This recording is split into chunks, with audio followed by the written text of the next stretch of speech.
Anand, I just have to ask you: are you tuned into Streamer University by any chance?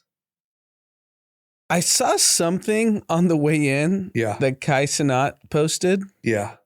I don't know what it is, though. It blows my mind. Like, as a guy who had a previous life in the world of content, right? Like, I would say that content really went from like reality TV to probably like vlogging to, I would say now the newest thing is these streamers. Like, there's no bigger celebrity than Speed and Kai. Yeah. And they all have like their own style from what I gather. So like Speed goes to China and like does wild shit and goes to Brazil and does all this stuff.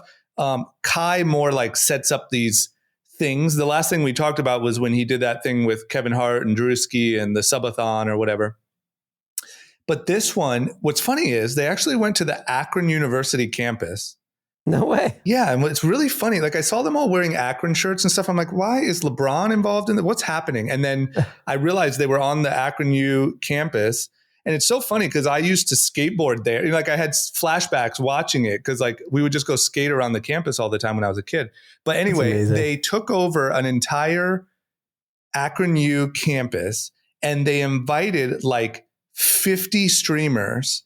And they called it Streamer University. And the bigger streamers like taught the classes and the smaller streamers attended them. And everybody streamed all day and all night.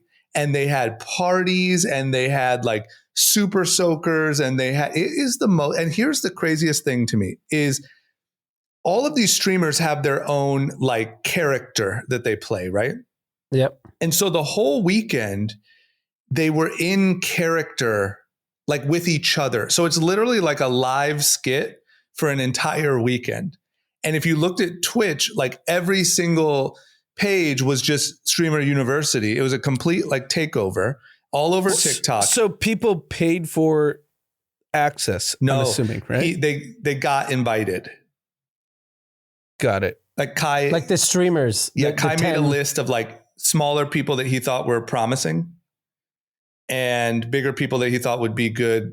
Like, so it's like Survivor or like a real world. It's so crazy. It's so impressive. Not only like to pull off the production of it, but like the way that all of these kids, because they're all young, are able to like play a character for an entire weekend. Like, you can tell they're playing characters and they start to build up like drama. Like, two guys are arguing over one girl and then the guy has another girl, but it's all fake. It's all like, they're just playing roles. But at any moment, because every single person is walking around with either a cameraman or a camera, you have to play your character and like follow the storyline. And it is so insane. And it just broke What's the end goal in this case?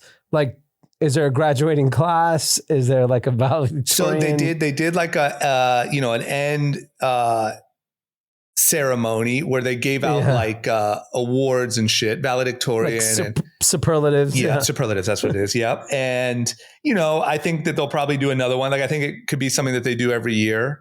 I think it's more just like Kai's style. The classes were like not real. It's just for content and stuff. But like bullshit. Like, yeah. But isn't this just the second iteration of Instagram influencers that we saw 15 years ago?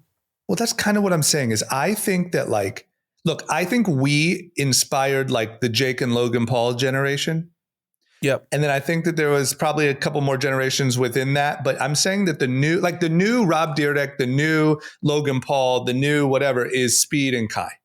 Like, they are by far the biggest. And it's because it's this like IRL stream. You feel like you know them. And so now, I think they started streaming, like doing what I'm doing on my computer right now, but then you have to naturally build on it. And now it's becoming so grand that, Speed is traveling the world and flipping over cars. Kai is taking over school universities. I mean, I don't know where the shit goes, but you just do me a favor. And tonight or whenever this week, when you have some time, type in Streamer University on TikTok. I will, but the post I saw on the way in was negative about it. Well, and you just got Kai was trying to like explain himself and he had a heartbroken sign. So I have no idea what the context was, but It was definitely negative. Yeah, you just got like a 1 in 1,000. The only thing negative that happened was a girl got shot. Like they had like these little BB gun things, and a girl got shot in the eye with one, and that's bad. taken to the hospital. And she said that the last thing she saw was Kai. And anyway, but no, it was overwhelmingly positive. Just type it in, scroll through. I love it. I love Kai. He's it is. But not only is it Kai, and the reason why he's so smart is because now you have every streamer talking about you.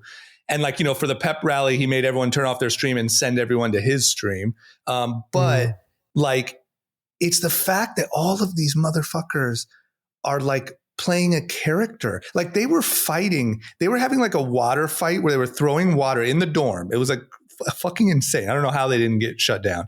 Throwing water and flour on each other in the dorm.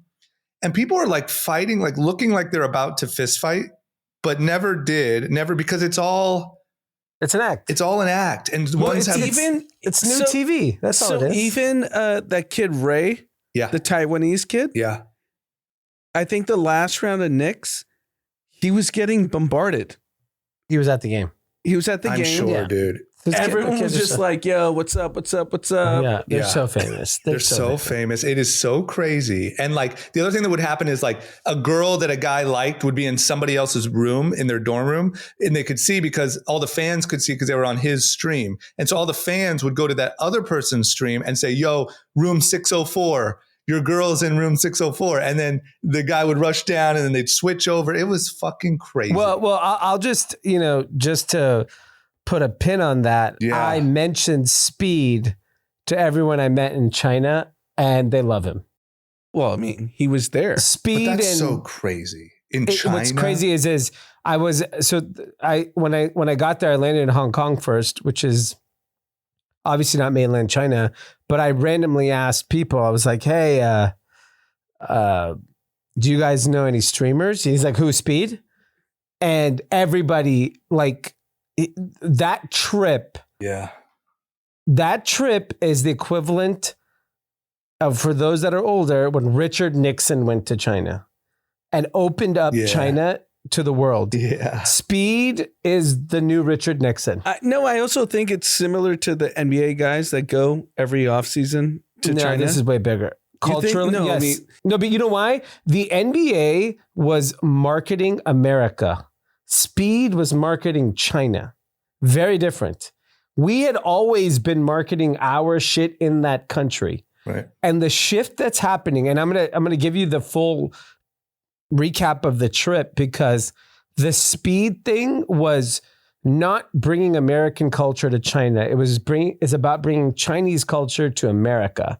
And that's my whole theme of my trip.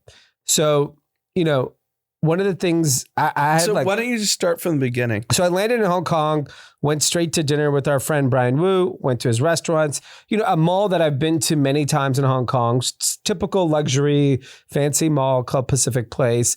And it's the same, nothing changed. Stayed at a hotel, very dated. Walking around Hong Kong, it felt like nothing had really changed. It felt very old. It did not feel like a cool new city. But I got hooked up, thanks to Atrid guys, to like a restaurant group in Hong Kong.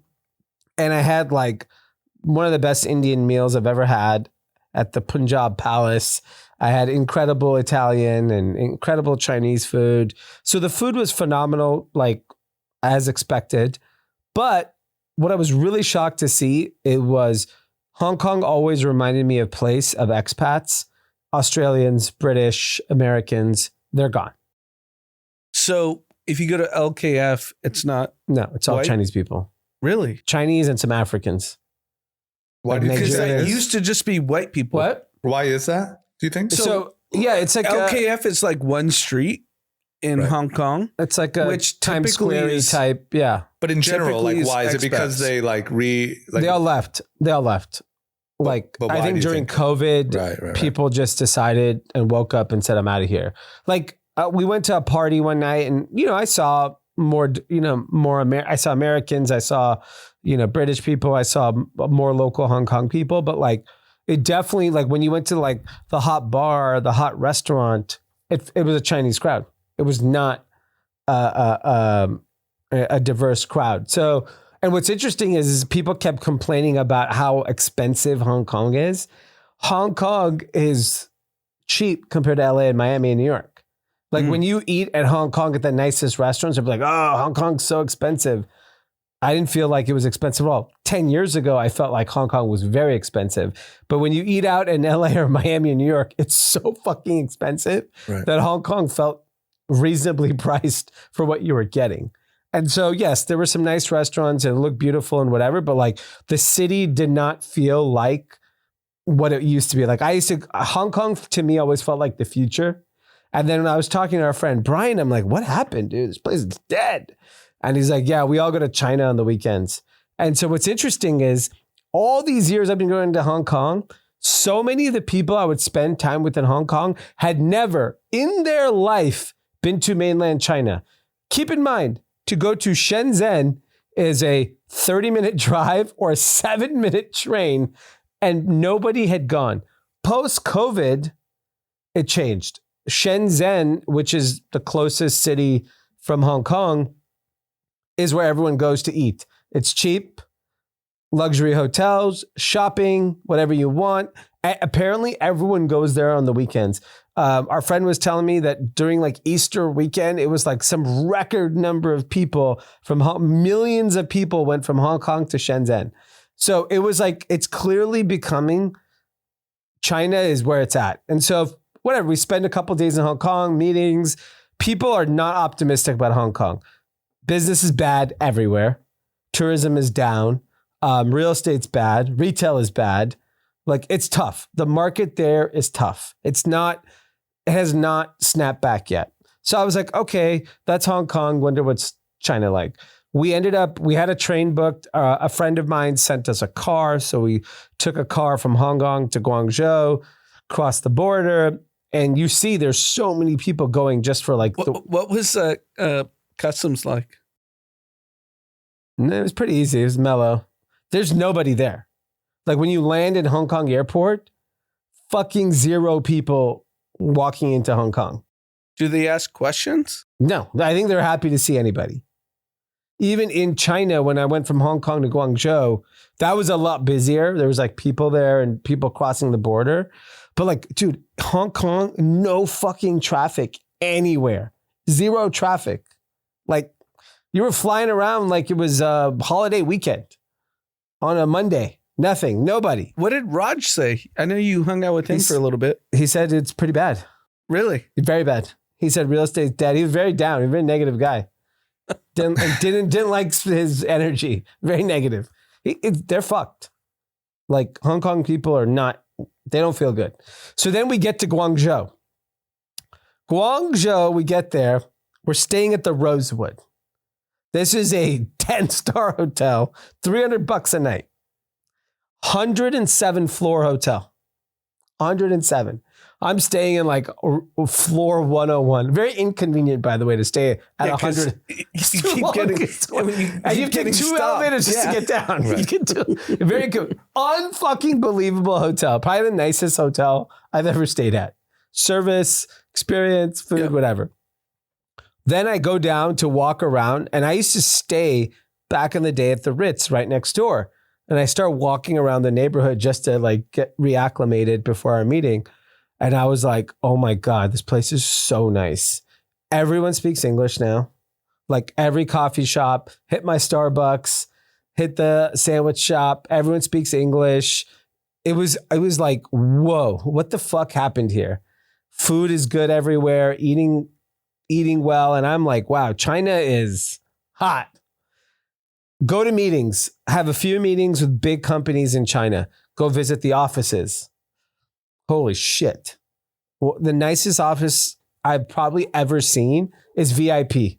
VIP is a retailer in China. They take us on a tour. The biggest swimming pool I've ever seen, archery, gym, spin classes, fucking showers.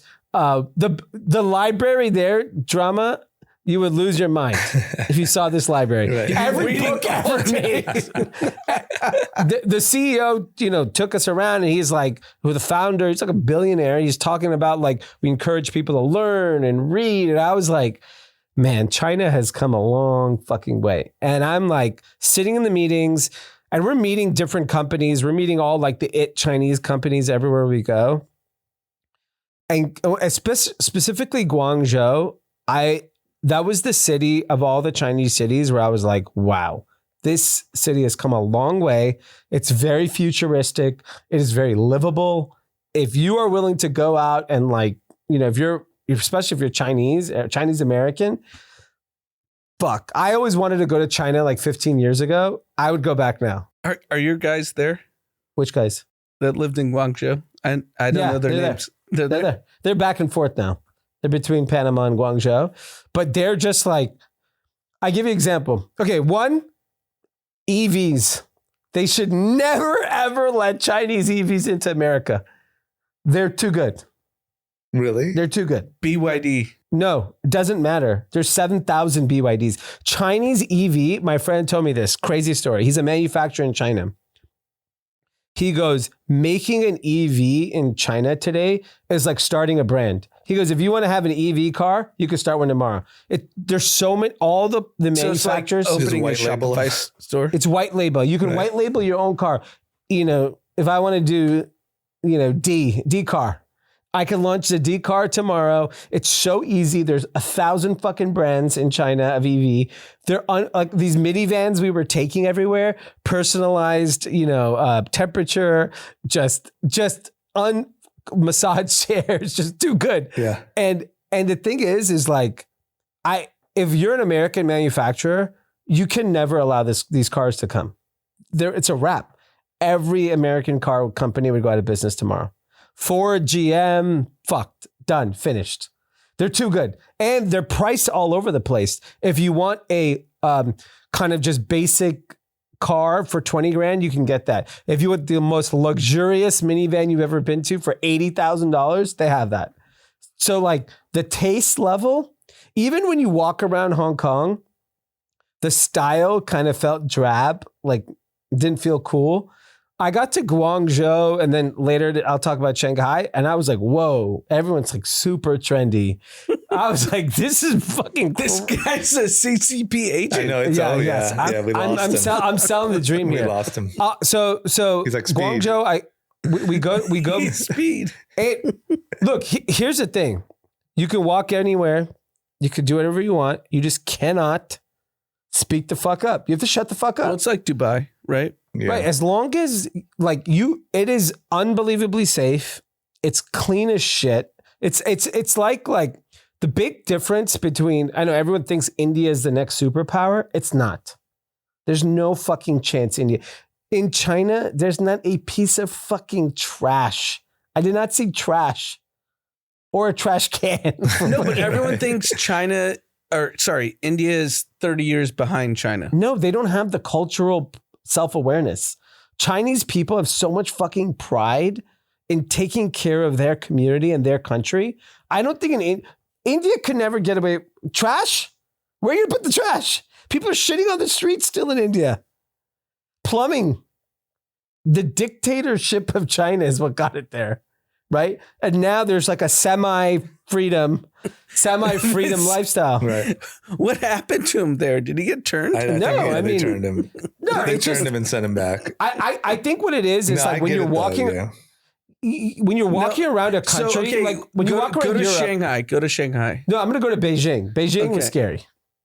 Okay, there you go. When I walked around Beijing, I was like, whoa, I'm good. I'm going to get the fuck out of here. Why Beijing? Because Beijing is the capital. It's like too many people. Too serious. A lot of military. Yeah. A lot of military. Yeah. So you felt like you were in a military. Like Guangzhou, like I was jaywalking and I was just doing my thing and being a loud American. Right. Beijing, I did not feel comfortable with being a loud American. And then even when I went to go pay for stuff, only WeChat, no credit cards, no English, like get the fuck out of here. Right. And so military is on the streets? Like you just see like people wearing military shit, just walking around. Yeah. Just too close for comfort.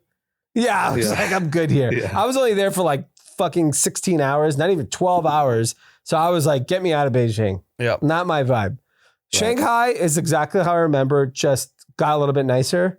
Like very crowded still. Like that was the busy where there was traffic, beautiful hotels, beautiful restaurants, shopping. Still no homeless. What? Homeless? Did you see one homeless person the whole trip? That doesn't exist. Absolutely right? not. Yeah. Absolutely not. No homeless. What do Where they do they do? keep them? Because there's 1 billion plus people. Everyone's got a home, bro. Everyone's working. So what are they doing with the poverty? There's plenty of poverty in China. They might just I know there's plenty of disappear remove it. them. Unhomed or unalived. Yeah, you just don't. Yeah, unheartbeated. No, it's gone. You just don't see it. It's so safe. It's beautiful. Shopping, everything. It's just like, I mean, if full on normal Immaculate. citizens go, like, entrepreneurs go missing, why wouldn't, And how many cameras do you see on the streets? every 3 feet. There's a Cameras camera. everywhere. Smile. Like, is that the only, what's funny is the cleanest, nicest countries or areas now are Dubai, China, places where there's no, You're not allowed to fuck around. yeah, No bullshit. yeah, no bullshit. Yeah. And what's funny is like I get home, in front of my house is human shit. Yep. On the side of my house is human shit. Yep. There was a brick next to it also. I'm sure that was going to come through our window at some point. Right. Shit covered brick. Yeah, shit covered Dip brick. it in there and Zombies heave it in the walking up window. and down our street. Right. And I'm like, okay, like Would you move to China? I wouldn't move to China, but I think like we have accepted such a pathetic Right. way of life, considering how much money we still are the richest country. by Especially we far. live in LA, dude. Yeah, like you live in LA, and it continues to baffle my mind that we have just. I try to explain. People in China were asking me like, why do you guys live like this, like this? And I'm like, what? You know why? Because anything you do in America, you're racist. If you say you clean up everything in LA, you're racist. Right. If you do something, you're racist. Right. That's what America has become. Like you can't actually do what we want to do. Yeah. It would be considered inequality for some Or group you're an of people. oppressor, like everyone's an You're an oppressor. oppressor. Yeah. Yeah, like so we can't get out of our own way. But That was you kind of covered it a little bit, but like expand on like literally when you landed. So you were there for how long? Yeah. A week? Yeah. You land, you get in your car at LAX, you come back home. Like, what do you honestly think? Like I said, you kind of said it, but Yeah. So look, I think the things that I think about China that are like, I'll give you the pros and cons of China. The pros of China are they've gotten very modern. It's extremely clean, extremely safe, and you can make a living there now. I never thought you could make a living if you're a middle-class person in China, but you can actually live really well. The downside of China is you basically are stuck. You're not going anywhere, right? Like you may get a visa once in a while to go to Europe or America, but you're basically stuck. Like most people in America are quiet, shut the fuck up. It's probably, if you were to think about what percentage of the population has to have an opinion on everything, what is it? 10%, 5%? I don't know. right. Most people just go on with their day and shut up. Yeah. I think I don't know what education is like. Like I met a lot of people that were schooled in Asia and they were very fucking smart. Like prior, when I would go to meetings, the younger people were educated in America. They're not. They believe their schools in China are the best. Right. So they go to school now in China, unlike previous generations where the idea was America had the best education. So I do think that's a lot different. I met a lot of people that went to like whatever, Guangzhou Tech or whatever it is. And so those are different. The big thing though, the one big thing that I think if you're an American, China is definitely in a tough economic spot. Very tough. Yeah. So what are the factories saying? I didn't meet any factory owners, but I met retailers. Everyone said it's soft. They said it's been soft for 2.5 years. Before tariffs. They're not so concerned about tariffs. They think at the end of the day, America and China are so attached to the hip. Like it's not in the news there. Like Trump is Obviously in the news, not. but like they're not talking tariffs on the news there. And I was watching the news. And so what you do see is, I think it's telling that Trump went to the Middle East and not Asia. yeah, because I think he knows that like at the end of the day, we're attached. They're going to figure it out. Like, I don't think there's an option for America and China not to figure it out. It is shocking, though, how down on business they were. They never were. You would never. And these are like the biggest corporations. Biggest corporations, people who work in the industry that don't work at these companies, but are vendors, brands, suppliers, unbelievably like negative, which is shocking. And they distribute globally. Mainly to China. Oh, even within China, it's I'm soft. talking about within China. It's bad. Consumer is soft. The malls were dead. Like the only people shopping, no one had shopping bags. It was dead. Like retail is very soft there. So I think if you're America and you know that information, like you have a tremendous amount of leverage. Like their consumer is soft. I mean, I think that's what they're doing. Yeah, they know. Yeah. I'm so confident now that America and China are so attached to the hip that like there's no chance but to negotiate. But why is the Chinese consumer soft? So let me understand this. So I get why the factories are soft. Real estate in China is really bad. There's a mega Chinese real estate bubble. They overbuilt. So the big difference was, this is the big learnings I got. So in the last 30 years, a lot of Americans owned real estate, but then started diversifying into equities. So you saw this huge rise in stocks, and the boomers, a lot of wealth was created in 401ks. And in China, everyone put into real estate, but the real estate was a bubble. Like all the buildings, all these things, like it's kind of in a weird place where there isn't. You have to remember, China peaked as a population. Mm-hmm. Yeah, it's You want to know another really fascinating thing, a fascinating observation? And it dawned on me on the last day of the trip. So I went for a week and I promised my kids toys. I promised them two things, toys and a Labubu, which I'll get to that in a second. And I promised them toys. I'm going in mall after mall, after store. There's no fucking toy stores. There's like a couple kids' clothing places, but actual toy stores. You go to a mall in America, there's toy stores. Toys in every department store, toys. There's no fucking kids. That's what I realized. Right. There's no market. Kids. Right. There's no market. Everyone had one kid. No one has a brother and sister. They Yes. intentionally. I know, but like did that. they can't reverse it. Yeah, Right. Now they're trying to reverse it now. It's too late. Right. Yeah. The culture got used to this independent lifestyle. You go to the airport, 0 fucking kids. I went to 4 fucking Chinese airports in 4 days. I didn't see one goddamn kid. You go to LA. You go to any airport in America. Yeah. There's 5 million kids. Yeah. It's a fascinating observation that there's no children, there's no toys. That's a good observation. Couldn't believe it. I feel like they're gonna have to Given start it's a making billion plus kids people. like in labs. I think that's one option. I'm just saying, like, what do you do when like all of these, like Japan has the same issue? There's a lot of really big, and I think, China probably has like looser, I guess you could say. I think the U.S. is going to have the same problem. we to are. be honest, But like, what do you honestly do? But we have the immigration button. We can always. yeah, but I mean, you just think about young kids. I mean, we all know young kids that just aren't inclined to having kids. Yeah. At 25, no one wants to have kids.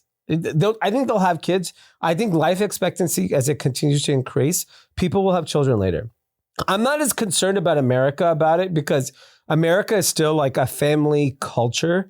Sure, in the big cities, it feels like people are not having kids. You leave LA, New York, and Miami, everyone's having kids. They just are. That's true. Yeah. So In Ohio, everyone's having kids, right? Drama? Yeah, they are. Yeah, you're having kids. So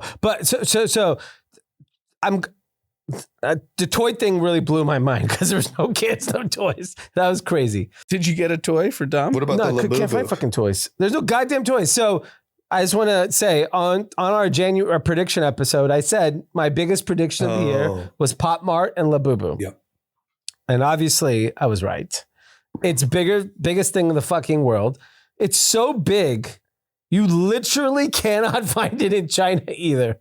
You cannot find it. So I went to 3 Pop Mart vending machines and they didn't have one, but they had other things. They had like Crybaby, which is their other big thing, Molly something, I don't know, whatever. So anyways, after sitting in front of one for 45 minutes with two people I work with, we figured out finally how to pay for one via WeChat, and we paid for it and we got it. It wasn't exactly what we wanted, but whatever. We got some stuff.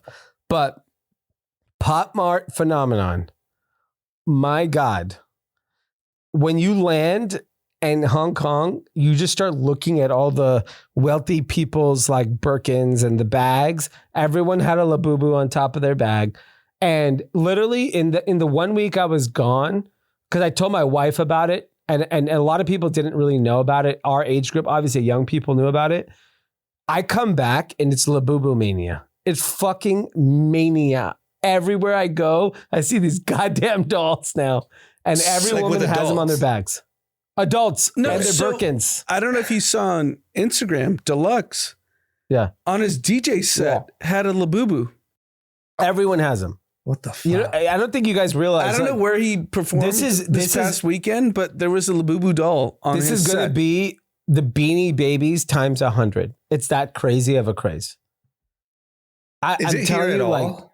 It's here in a Pop Mart in Century City. Every time they have a Labubu drop, fucking that's what sold that out, is. line down the street. They just opened one in Northridge Mall. Go Google it or search it on TikTok. The longest line Northridge Mall has ever seen ever. Amanda bought a bunch off eBay.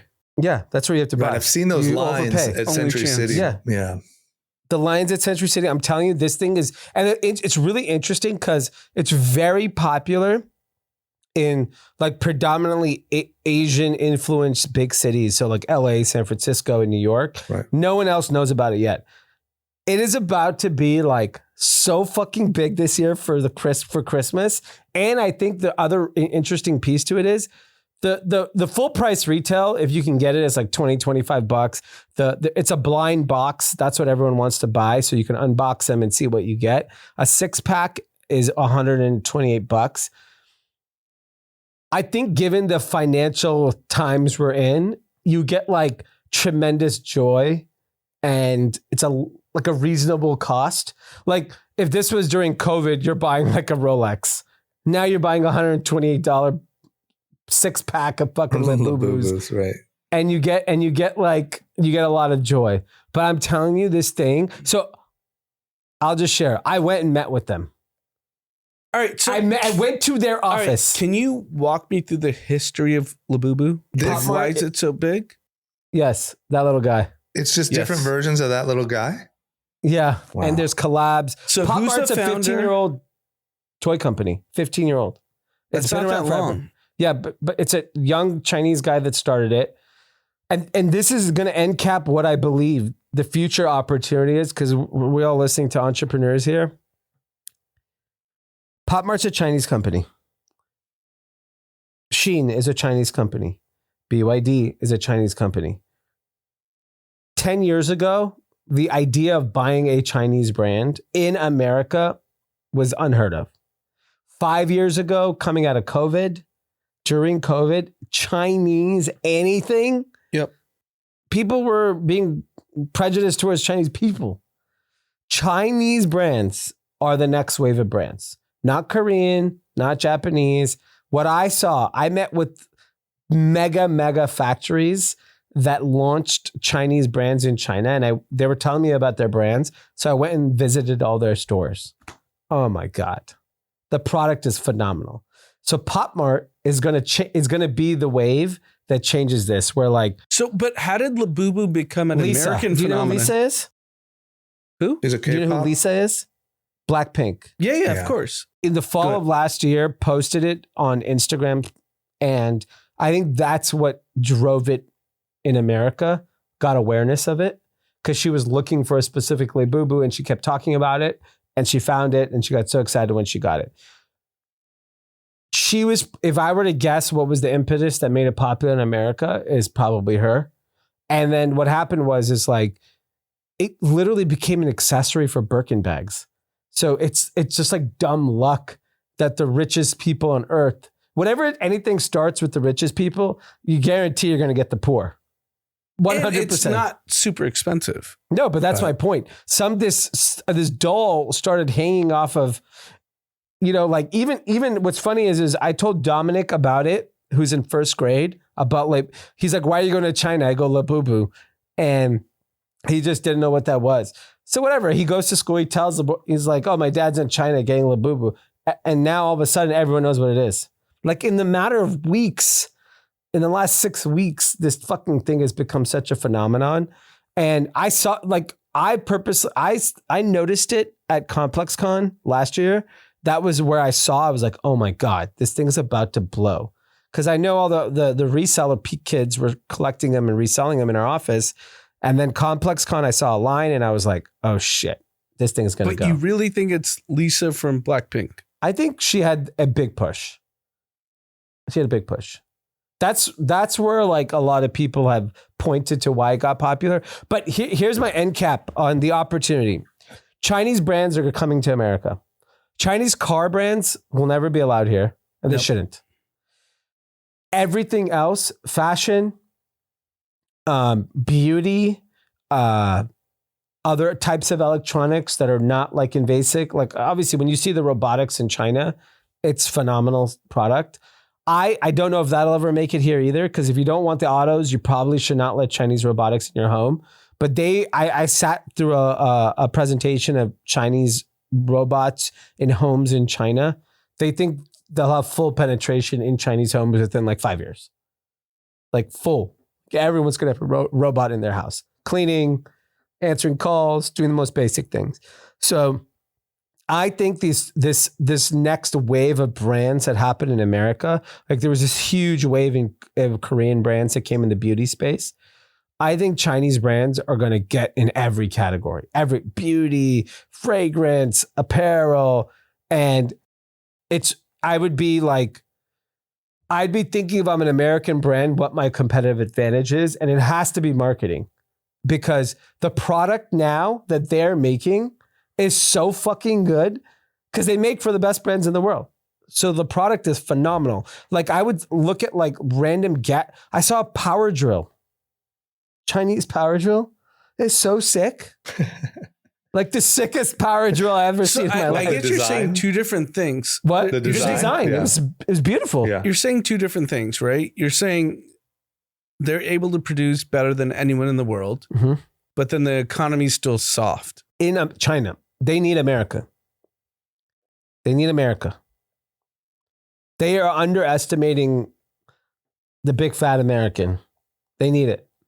And because you're saying the product's better than what we have. Yes, and that it doesn't matter there because they don't got the money still. The money's here. The boomers are here. You want that power drill? It better be in fucking Costco. Right. Otherwise, no one's buying that shit. Right. It's a fascinating dynamic, and I think that's what Besant, Lutnick, They Trump, realize that. and they're just like, we're going to bleed you out. Yeah. Right. Right? What else is it? They don't have a negative. I don't think they have a negative opinion of Trump. In fact, a lot of people in China, I asked them, what do you think of Trump? Like unbiased. And they were like, if I was him, I would do the same thing. Like I would do exactly what he's doing. I was shocked to hear that. Right. And then, here's the other real interesting take. I met a German in Hong Kong who lives in Germany, and he spends his time between Hong Kong and Germany. And I think we have some German listeners. Paul Ripke. Yeah. I've never heard. He's so fucking negative on Europe. He's like, it is toast. It is finished. Germany is socialist. It's never coming back. We've lost innovation. The immigration is completely out of control. Like it is not the Europe I remember. And he's like my age, early 40s. And he just basically said like, it's not what I remember. I'd rather live in Hong Kong or China than fucking Germany now. Right. It's a joke. There's no opportunity. Yeah. I wonder if we're at the end of like the Portland politics. Yes. Like, no, I don't even think it's a politics. I just think there's definitely politics in Europe. But don't you think like the immigration, that's all political, right? Like it's all a political belief system. But there's no entrepreneurs there because entrepreneurs leave. Because they don't allow it. It's a socialist state, right? Right. But like think about like the politics day. almost killed San Francisco, which was the city with the most entrepreneurs. Like think about like I just feel like there was a political movement or ideology that was just very flawed. That I feel like we might be at the end of people thinking, and the problem with Europe is they had all that political belief, but not the economy to bail it out. America could get through it for 10 years because we had the economy. But I just feel like it isn't, to be honest with you, it's not a Democrat or Republican thing. Obviously, most of these ideas are embraced by Democrats, but I'm saying that like, I think it's a shift that will happen, hopefully, even within the Democratic Party, which will also impact Europe, which will impact, like, I think there's just an ideology that hopefully we're at the end of. But even if you think about the Collison brothers who started Stripe, which is now, whatever, a $200 billion company. Yeah. They left Ireland to go start in San Francisco, 15 years ago? Because it's still better. Still a step up. Yeah. You still have the talent. You still have still America, still whatever. But I think the reality is when I meet young people in Europe, they don't feel like the opportunities there anymore. And that's because of like, but I think it started 15 years ago. Yeah, but that's socialism killed it over 15 years. Like their policies didn't start yesterday. They started killing the countries. Like this guy, it was funny. So I had two work colleagues that were with me. They were like, whoa, Europe is fucked. This is how someone talks about Europe, honestly, the entire European economy is just a tourist economy. Yeah. Like you got great beaches, you got great hotels. That's what's happening in Japan now. Japan is basically a tourism economy. It's where it's heading to. Like we saw our friend's post from Cannes. Yeah. Great. Yeah. But that's tourism. Yeah. I mean, so I remember having dinner with a local Parisian last summer, and she's an older lady. She's actually, she's American, but she's been living in Paris for 30 years. And she's like, Paris is just the world's museum. There's nothing here. Yep. She was very negative about like opportunity wise. She's like, I leave the country to go make money. I've heard that in London too now. Yeah. Which is crazy. I mean, I've had friends tell me London is like literally irrelevant. Yeah. I mean, it is irrelevant. What's relevant about, that's the problem. Like those policies were and I said this on like a few pods ago, 10,000 millionaires left in the last year. Yeah. And everyone's just like, we're out. Yeah. I mean, I think people love European culture and European lifestyle. The problem is that's not the same Europe that exists today. Right. And it's going to be gone in a century. Yeah. If you're a bright entrepreneur in Europe, you're either going to Asia or you're going to America. Well, you're not going to Asia because there are none there. Zero. You're only going to America. Everyone is still only going to America. If Trump lets you in. So yeah, if you're lucky enough to hit the lottery to come here, there's nowhere else to go. You're better off just grinding it out till you get in. If it takes you 10 years, there's literally, you can't go to China if you're not Chinese. Like it's a tough place. What was the, did you have any conversations about immigration? Do they want people in there or do they not? They don't. Hell no. Not interested. No. What were you said you were going to be a conversationalist. So did you look at anyone's TikTok? I went, what? Did you look at anybody's TikTok by chance? Been good. I want to see what their TikTok looks like. Oh, Douyin? I didn't go on their Douyin. Yeah, I didn't go on it. You know what's interesting? So Instagram works fine now there. YouTube still doesn't work. You know what doesn't work there? And I didn't realize it till later. I just figured I had bad reception. Spotify. Really? Spotify does not work. Really? No. They don't want gangster rap? Instagram and TikTok worked fine. Like I was able to go on Instagram and TikTok. YouTube, they always block that. But like, you could not get on fucking Spotify, which is smart. I like that. They don't want Rogan. You don't know what you'll end up listening to on Spotify. A little bit of fucking Rogan, a little bit of Lil Baby. Yeah, you're just like, we don't want that shit in this country. Yeah. But I think it's fascinating. Like. So I guess the other question of all the people you talk to, they're happy to be in China. They do not want to leave. I asked. I met a very large Chinese company, young staff. We all went to lunch together. I'm like, oh, where are you guys all from? They go, Guangzhou. I'm like, okay, cool. And we're in Guangzhou. I'm like, what do you think about Guangzhou? She's like, it's the greatest city in the world. Wow. Not Paris, not Rome. No. Yeah, she's like, it's the greatest city in the world. She's like, I would live nowhere else. When you have that kind of pride, it's really hard to beat that spirit. Right. When was the last time you were there? 7 years ago, Right. 8 years ago. I don't know, a long time. I've never been to mainland China, so I have no perspective. It's been a long time since I've been there. I've been to Hong Kong, but it was always fun. And you're saying it's not fun. It's just, there's just not people there. It's empty. Like we went to the Soho House. They had a party, so there was people at the party, but like upstairs, it's like 5 floors of fucking empty people. That's Right. crazy. It's just I wish you didn't come home to shit in a brick, you know? Yeah. Like I'm America all the Well- way, but the shit bricks are just what's, that's just what's getting me. Yeah, and I think the problem that I continue to see that within China, Chinese people have a lot of pride. And I think that's obviously part of their marketing strategy internally as a country, because you got to build yourselves up. In America, the power of free speech is everyone can do and think and do whatever they want. But unfortunately, it's turned in the last couple of years, right? Right. Like you're seeing people mad about America constantly, but like they've never been anywhere. Most of these people who are cheering free Palestine have never been in the West Bank. Right. So Or if you anywhere. haven't experienced, I want to give an optimistic hope for Americans. oh, we're fine because we have so much money. Yeah. No, but our niece is in Malaysia for 3 weeks. Mhm. Comes from a very well-to-do family. And it's a, shit in a hole kind of situation. Right. And she's like, yeah, that's what I'm going to do. Right. It's like one of those like little holes. And obviously in America, she does not have to do that. Right. And she's like, yeah, I want to experience this. And You she's can just 16. you can go to forest. What? You can just go to the forest. Sure. Dig a But hole. she's willing to go to Malaysia Right. to do this Yeah, and I mean, not complain. Yeah, Right. of course. There's a lot of, yeah, but like, And she doesn't need to do it. Yeah. Right. Right. yeah.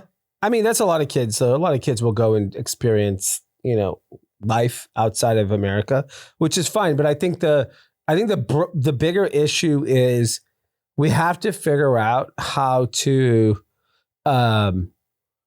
rebuild the pride in the country. Because I think if you rebuild the pride in the country, you'll start taking care of your community, your neighborhood, your street, your neighbor, the people around you again. And I think that fundamentally has been lost in America. But And that's think an about- opportunity. Think about this experience our niece is going to have. She's going to come back and be like, oh, like my current life isn't what is normal in the world.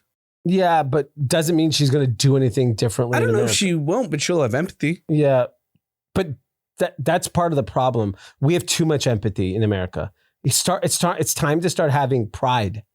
Right. We need to go back to having pride. Like I watched that Bin Laden documentary, Yeah.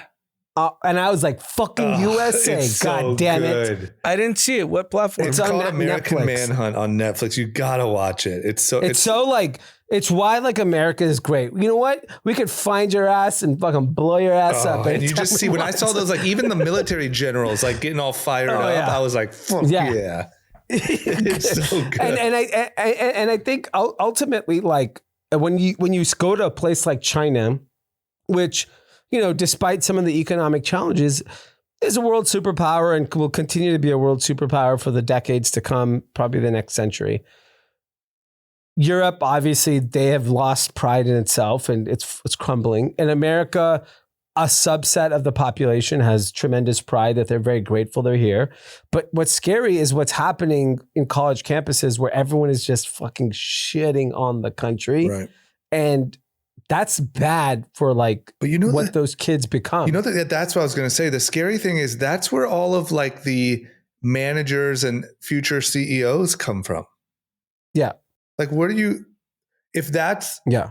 the mindset in colleges, that's where our leaders. So I thought about this a lot because my only comparison is that in the 60s, that was the same vibe on college campuses. It was very anti-American because of wars Vietnam War that we were entering. Yeah. And eventually those people got older, had family, and became conservative, right? Like you do change once. The only difference today is that like that in the 60s, that experience where you were get fed this information and this belief system was 4 years in college. Right. And then you had to get a job and then you forgot about it. Let me just counter that real quick though. I think the scary thing is, I'm curious your thought on this, is what we've seen in the last like 3 years to me is the effect of the old college ideology. When I say old, I mean like 5 years ago, like of the wokeness. And it became where like, it was almost like these corporations were catering to the lowest level employee with an argument. So like the whole like safe space thing and super woke thing and all of that like transferred over into work, and all of these corporations or these workplaces started catering to these brand new, overly empathetic college kids. That is what scares me, is when it seems like in the Vietnam days, you still grew up and kind of hit the real world and no one gave a fuck about what the 21-year-old had to say. It feels like now everyone's catering to the 21-year-old. I actually think it's different, right? What? Meaning, we think that, look, my ideological thinking. Yeah. The country spoke, and it's completely opposite of what the 21-year-olds thinking. So that's my hope. So my hope is, and when I say I hope it's... And like, I actually, I'm a liberal and I'm very progressive, but the country has said that they're not into that stuff. Right. So what are we talking about? We see TikToks, we see social media, we see Twitter, right? But the country voted very clearly against that's it. my hope. That is my hope. But and that's why I said in the beginning of the episode, I hope that we're kind of at the end of like that political ideology, and that like there was just so much flawed in that, in where we and I think if you're a young person in America who is extremely progressive in ideology but still love America, you should look at Europe and be like, we do not want to end up like Europe, because they went so extreme on the progressive ideology. But think about it. Basically, the biggest Democrats in the world right now, AOC, Bernie, I mean, Buttigieg, that they are still kind of on like the like immigration thing, and like they're still on a lot of this shit.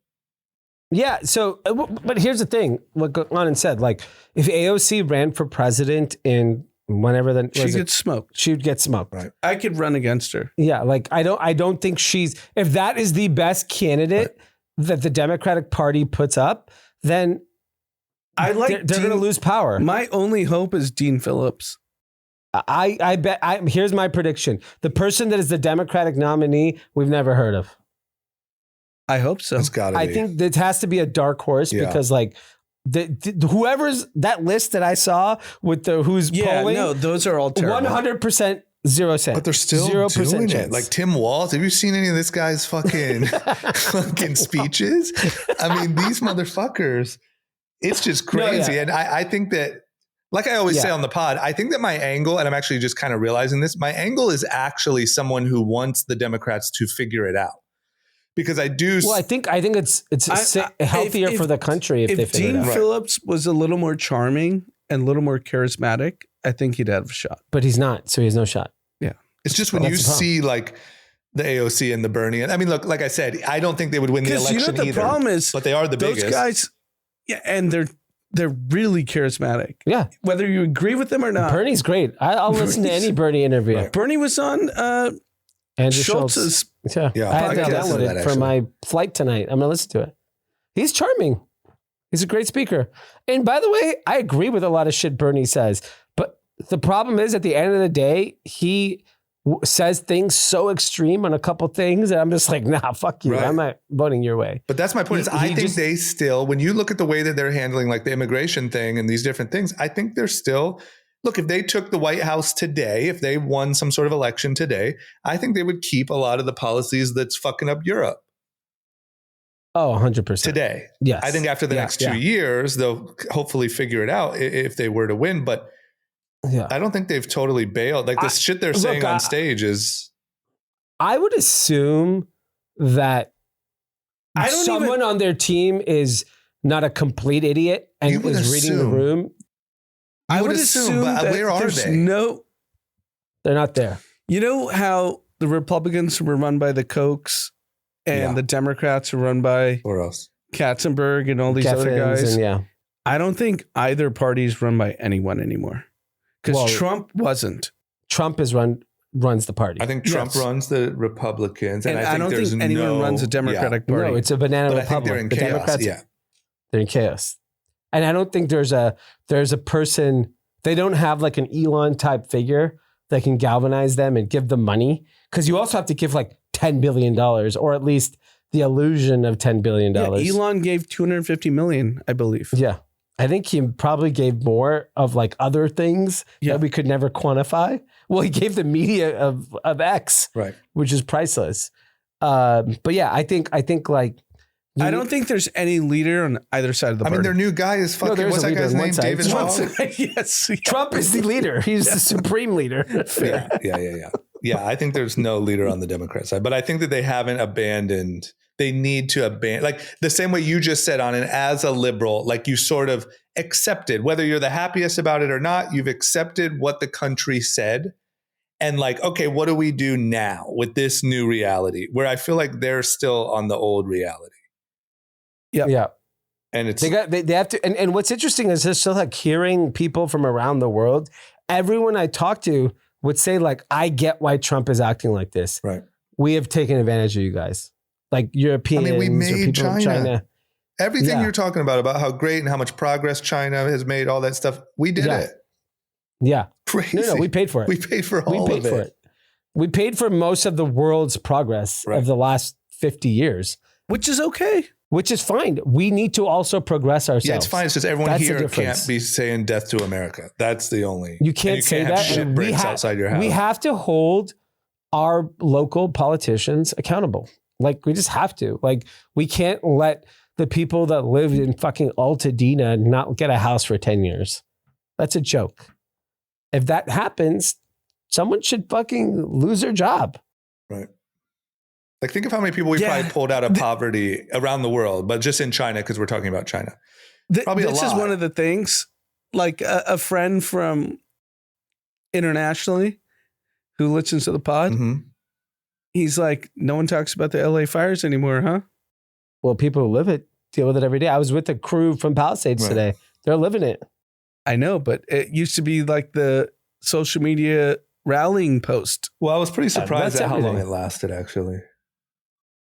That lasted pretty long. I mean, they did, what was it, like at the World Series or something? They did LA strong. I mean, I was actually pretty surprised, to be honest, because I'm with you on in that things passed pretty quick, but they held that one pretty long. You still can't get on the PCH right now unless you're a resident of Malibu. And also, as far as no I one's know, talking about that. When they did that press conference with Karen Bass and Trump and all that stuff, and they were like, oh, we're going to speed up the permit. I think the permit process is a fucking nightmare. I think it's still impossible to do any. Obviously, the mayor's inept. She's a horrible fucking candidate for that job. So crazy. She's not experienced to handle this situation. Like, I'm sorry. Isn't that what you've heard, that there's no progress on permit stuff? So I was actually today with a bunch of families who they lost their homes in the Palisades. Right. The one thing they did say that like one section of the Palisades, they actually have cleaned up. Like surprisingly, he said that it is cleaned up. Forget the permits, the building. No one's expecting to move back into their home anytime soon. Right. But like they cleaned up. They're starting to clean up. That's where we're at. Yeah. Yeah. Our mutual Malibu friend told me minimum 2 years for Malibu to clean up the debris. To clean up? Minimum. Yeah. Not in China. 24 hours. And he said it's going to be, even when they open the PCH, he said it's one lane either way. They came, they had that press conference. You know, Trump, I don't think Trump really got it that bad. I think most people were actually supportive. But like, you know, he tried to press Karen Bass and the crew. And they're like, no, we're going to be working super fast. And we hear you. And yes, we will. And like, just nothing happened. But then the fact that it's not on the news anymore, you don't talk about it. Yeah, and I think unfortunately the problem is that these types of like, this is what I'm talking about, like where we have to, you just got to start changing your mind. Like if you really believe there's a better life for you in some other country, I'm with people that say you got to get the fuck out. Then you got to, if you think it's better somewhere else, you should leave. Right. Like at some point you have to be grateful where you live. Like when you go to China, these people Guangzhou is the greatest city in the country. I love it. Best place to live in the world. That's what she said. Best place to live in the world. Can you imagine anyone saying that here? They don't say that. Only in Miami. But that's a cultural thing. What? That's a good culture. Yeah. That they have to say. That's a good culture. Yeah. Good culture. It's pride. Do you think anyone in Paris says it's the greatest city in the world anymore? Fuck no. Here's an interesting question. Can you have this new, not only freedom of speech, because we've always technically had freedom of speech, right? But we didn't have like freedom of media. And I think the media was a lot more propaganda-y, like in the, 60s, 70s, 80s than we knew or than we admitted. Yep. The question is, can anyone have a podcast? Can anyone say whatever they want? Can anyone have a TikTok and have that level of pride? But probably hard. Here's the thing. No one people naturally just like to be, I don't know. Drama. This is the thing, right? I brought this up. Like, why don't you move? Because you tried to kick everything me out here is. Yeah. And I have a friend who has done very well for himself. He saw the Jerry Jones pick with the person we all know. Yeah. And was like, oh, Dallas is the greatest place. But he's not moving to Dallas. Right. So what's the difference in China? What do you mean? They say Guangzhou is the greatest place. But in America, yeah, but we have friends that say Texas is amazing. No, but that's amazing. different. No one in Guangzhou is saying, burn Guangzhou to the ground. We're going to fucking ruin this city if you ever do it. There's people in New York and LA that burn their own. There was people looting downtown LA this weekend. Weekend. I didn't see it. Yes, they were this weekend trashing downtown LA, tagging the whole city, breaking glasses, destroying metro buses. Our own city. Why would you fuck up your own city? How fucking dumb do you have to be? But you get my point, Drama, right? I get your point, but I think that the difference, and look, there is something to it. I'm not saying you're wrong. I'm saying that I think there's a difference between like people that are doing well, kind of complaining about one city that's a really nice city while they live in another really nice city, and like this true like America has to be flipped upside down. It is a terrible place. It is a systemically racist, unfair, misogynist, terrible. Like people really believe that. And I gotta say, I don't know if I think that this is fair. Once again, as a registered Democrat, I think the Democrats are responsible for a lot of that. I don't think all of it. And I think there's a lot of things at play and I think it's really complex. But I think when you run and everything that you talk about is like racism and systemic terribleness for so long, I think it affects people. Like, I think like. You want racism? Go to China. Right. Well, they like speed. What? Yeah, because they probably paid him. Yeah. And speed. They like one Let me tell you something. They don't want thousands of speeds. Yeah. It is not a diverse country. Yeah. There's not obviously other Asian people. There's only Chinese people. There's not Japanese. There's not Korean. There's a few of us expats walking around trying to make some money, and then be on your fucking way and get the fuck out. Don't let the, fortune cookie hit you on the way out. Don't let the labubu hit you on the way out. Yeah, don't let the labubu. They don't want me there. They want me to help make money in and out, but they're not trying to invite me back. Take off. Get on out of here, buddy. Get the fuck out. Whatever you are. We don't know what you are. You speak in English, talk loud. You loud American. What is this? Loud American. Brown. What is this? Do you think take your picture and get the fuck out? If you took Haley, Dom, and Miles, you think you guys have a good life? In China? Yeah. Yeah, probably pretty good life.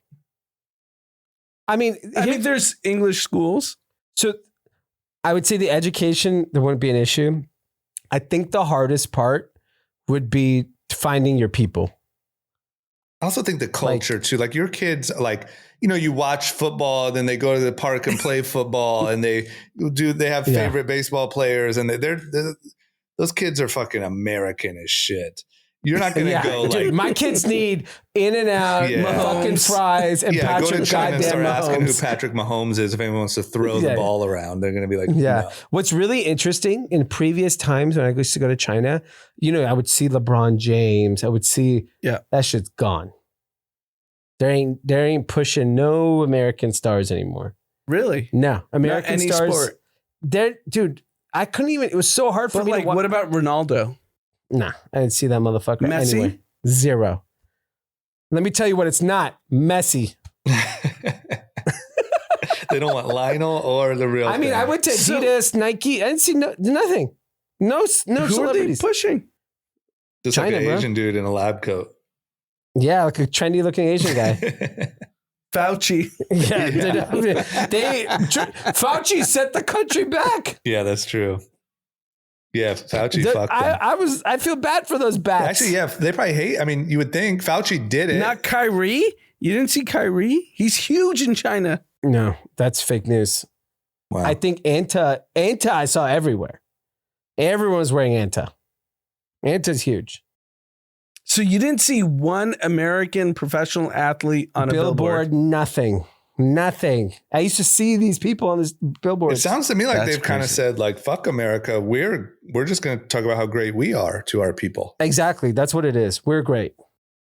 Which would also Guangzhou's say, great. wow, why that speed thing. I'm not saying the speed thing was this well planned, but maybe it was, is actually genius because it's not putting Kyrie on a billboard in China. It's speed talking about how great China is. Yes, that's my point. Yeah.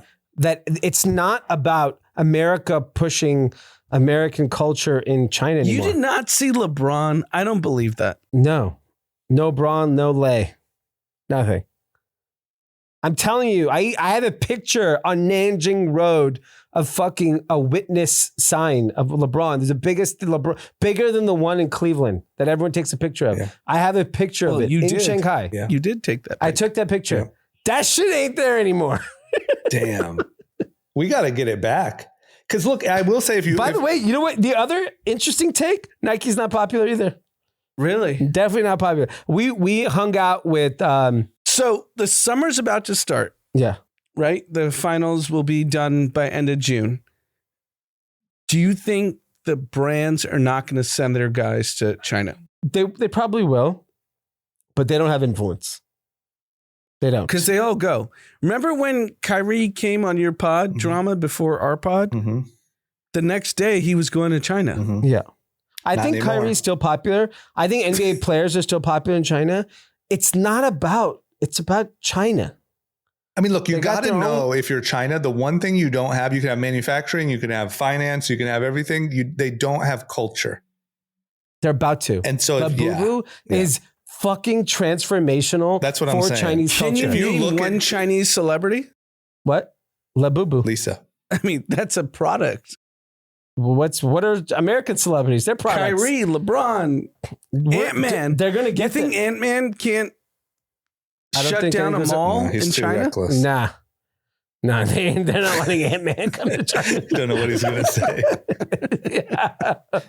Yeah, I just think if I'm telling you, if you it's- cannot rely on American culture, Yeah. that's the only thing you really. I mean, obviously you need our money, but it's our culture that makes products hot. Or So makes, it was really interesting.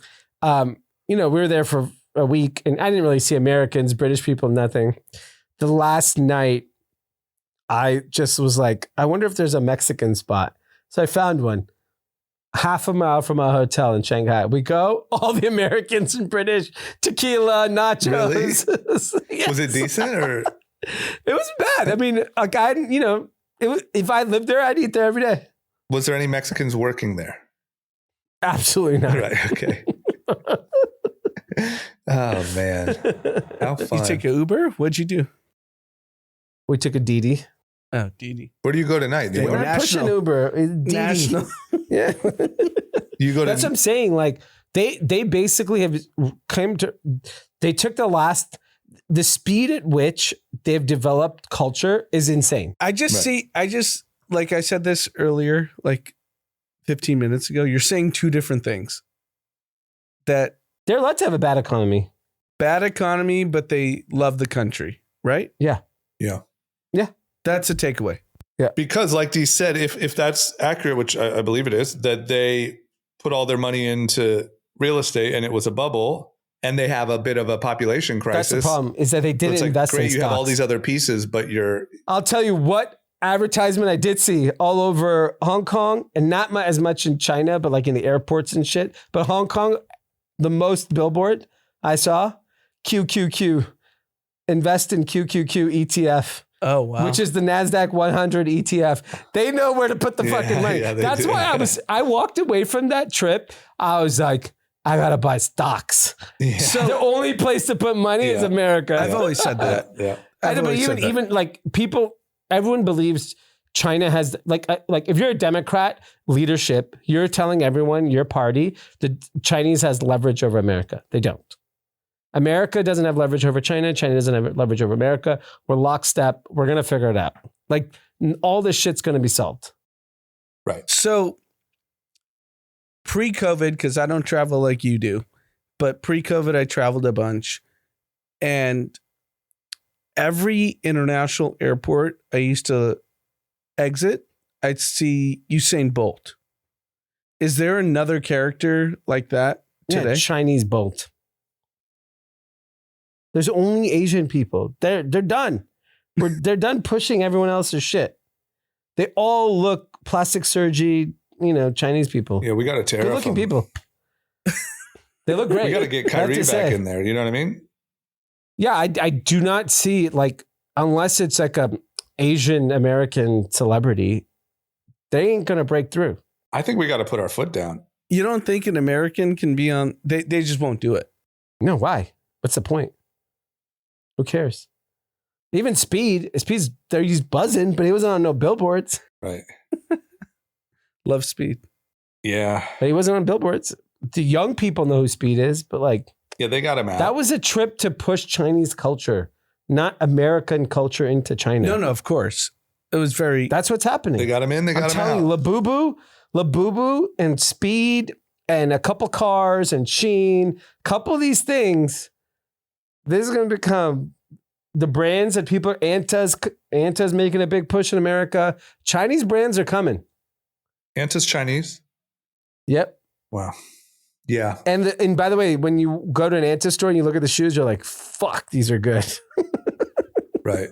I mean, you could see like you're right, a couple footwear brands, a couple hot toys, and one of those electric minivans you talked about all over the streets. And fucking, it's over.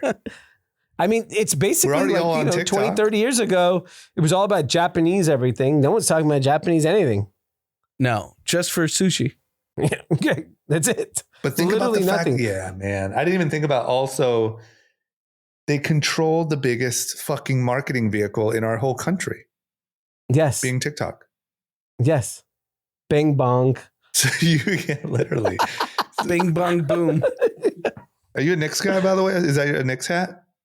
Yeah. Nice. I'm going to ride the wave. They got a big game tomorrow night. Are you going to New York? I'm going to New York tonight. We're all, if anyone's in New York, wants to go to Jake's Saloon in Chelsea, I'll be watching the game. Bing bong. After you watch those videos, I'm so into the Knicks. Me too, dude. That's literally the only thing that got me on it. It's so good. I hate the Knicks. I literally hate the Knicks. Yep. But I watch these videos, and then I'm like a big Timothée Chalamet guy. Yep. I love Chalamet. I'm fired up for Chalamet. Yep. So I'm like, all right, I'll way. ride the Knicks wave. Yep. I'm with you. But, Pat Mack, he records out of Indianapolis. Huge Pacers guy. So I got to roll with Pat Mack. I'm Knicks. Bing bong. I'm bing bonging. I just want Knicks and Timberwolves, but I didn't check the score, but I don't think Timberwolves are going to make it. Timberwolves just lost Yeah. by 2 points. They're out. Yeah. So Sad. they're pretty toast. They're toast. So 3-1, right? Yeah. Give me Knicks, OKC. Bing bong. Crazy's so good, but whatever. We didn't. We can end on a positive American note. Kendrick Lamar. Yes. Yep. We all went to the show. Yeah. We each went different days. Yeah. Yeah, that's funny. I took my 7-year-old Dominic. Oh, wow. Did he lose his mind? First concert ever. It was so fun. He like lost his mind. I was a little afraid that it was going to be too loud. We went with another school friend of his and his dad. And I was just like, is it going to be too loud? Whatever it was. And, and I also had to be like, okay, the words coming out of these songs. Of course. Yeah. Like we went very early because we wanted to have dinner there. So Mustard was on at 7:15. The songs Mustard is playing. Yeah. It's just like, I literally was like, you cannot repeat these words. Yeah. Like, this is insane. Yeah. It's smoking weed, half naked girls, everyone cursing. Yeah. I was like, It Jesus was real Christ. LA culture. He got some LA culture real quick. Did he understand it? The songs? No. Like the Gravity. No, environment. he wouldn't have Yeah, told yeah, of Dad. course. He's going to go to school on Monday and be like, listen Yeah. to this, guys. Yeah. Have you heard of YG, kids? Did anyone see Bieber? Was anyone there on the Bieber night? I was there. I was there for the Bieber It looked show. a little in person. Did it look okay? On TikTok, it looked a little. A little sad. Yeah, I feel like TikTok kind of ruined him, but I thought he was fine. Because in the moment you weren't alarmed. No, but Right. then I saw the Yeah. lifting of the face from SZA, Yeah, it looks sad. and But in the moment, you didn't say like, ooh. we were just like, "Oh, it's Bieber." Yeah. Because Bieber does those like emotional Right. performances. He might have been fine. I'm not sure that anything was wrong, but great show. Props to Ant and the whole gang. Yeah. Yeah, no, really it's fun. And just like pack. I mean, the coolest thing to me was like SoFi, Kendrick in LA, that energy. It was pretty great. You know the most impressive part of the performance for me, at least, and you guys could chime in because you guys all went. Yep. He's not like a big dude, and that stage is huge. Right. And he's going from side to side, but for the most of the time, he's solo. Right. Yeah. And he can command the stage. No, it was amazing. And I'm like, wow, this is insane. I have one complaint. What is it? The merch prices are out of control. What were they? The Completely- lines were insane. So So we they left start early. at 1 p.m. and they end at 2 a.m. So we left. The merch? Yeah. Oh, We shit. left 30 minutes before. Dominic was like, I'm tired. I can't be here anymore. So we left early. So we left at like 10:30. So we didn't get to hear Not Like Us or whatever. So on the way out, there was no line. So I picked up a couple t-shirts for the kids. I mean, they didn't have kid sizes, but $55 for a For a t-shirt. tee? How much A were t-shirt. hoodies? $55. 90? What? How much were hoodies? Oh, like 150? Damn. 125? I mean, when I was there, it was That's a line at all times. There wasn't a moment when there wasn't a line. So that means from 1 to 2 or whatever you said. I on think it, Trump needs to put price cap on merch. Holy shit. Tariff it. Tariff says, $55? Yeah, seriously. I like the SZA sweatshirt everyone was wearing. I was like, The I want camo that. one? It was like $130. Yeah. I was like, no, I'm not paying $130 for this. Get the fuck out I mean, of I here. wonder how much they sold. That's insane. Millions, obviously. You don't have to sell Millions. that many. You sell 10, it's $10 million. 1 p.m. to 2 a.m. That's crazy. Yeah, it was great. It's unbelievable. And everyone was wearing merch. Everyone. Yeah. Even just walking around LA this weekend, everyone was wearing the fucking merch. Everyone had a $150 hoodie on. Yeah, I mean, 3 nights. They did 3 nights? Yeah. Yeah. So he did Wednesday, Friday, and Saturday. Yeah. And I think he goes to Vegas next. I'm not sure. Is this like the end or? No, then he goes to Europe. Toronto. He's in Toronto. Oh, yeah, it's Toronto Oh, wow. after. It's Toronto, then Europe? I think it's Toronto, then Europe. Let me tell you something. My advice for the Kendrick tour of Live Nation people who are probably putting on the tour. In Europe, you're going to have to charge $10 for t-shirts. No one has that money. Yeah. Because everyone's broke. Yeah, $55. That's like a month's pay. Yeah. Is Anthony going to Toronto? I can't speak on that. I can't wait to hear. Like, Yeah, I just that's gonna wonder be if there'll be, interesting. I I might go. did really? You should go. You should go. Yeah, why not? Just go see it. Go see what happens when they do Not Like Us in Toronto. That's a cultural moment. I did notice, like, you know, I mean, maybe this is normal, but like everyone had some pretty big security guards with them. Yeah. You know, like even like going to the bathroom and stuff. It was, I saw I saw random celebrities at the thing. Yeah. Mega security. But I mean, I saw Dave Free walking around and like he was not taking any secured chances. Up. Yeah. Yeah. No, so I was, you know, thanks to Anthony, I was fairly close to the stage. Yeah. There was a security guard, 2 security guards. Whenever Kendrick was running around the stage, he was literally beelining to wherever he was. Yeah. They're not taking any, and this is in addition to the stadium security. Right. That's his personal, His personal security were like literally running like Secret Service. You got to go to Toronto, man. I just, you know, it's got to feel like you're there, like with the fucking president. It's going to feel crazy, I bet. Yeah, it's going to be nuts. I can't wait to watch the videos. Yeah. You got to go for the pod. Do it for the pod. Be a journalist. And, you know, Anthony actually got one of Mav's people's kid and his family tickets, floor seats, and they did a video. It was amazing. That's so good. Awesome. Hell yeah. All right. Is that all we got? That's all we got. We got Ali wanted to give out, he's milking some mental health awareness month over here where he wants to give out a discount. Is he in the room? It's kind of like, you know, today's Memorial Day. Happy Memorial Day, you know, to all the folks that serve. Yeah. And it's kind of like obnoxious how they've milked it into like a sale and a holiday weekend to go travel for like the actual reason of why that you celebrate the holiday. Oh, yeah. So Ali is taking advantage of Mental Health Awareness Month and he's giving group chat listeners 30% off of Raised. It did really well. I think it sold out the last time we talked about it. So drinkraised.com, code is group chat, 30% off. And yeah, if you have, you know, weak mental health, pick it up. That's a great Raise ad. your mental health. That's a great ad. Okay. And we have no shout outs? No. Okay. Well, everybody, thanks for listening.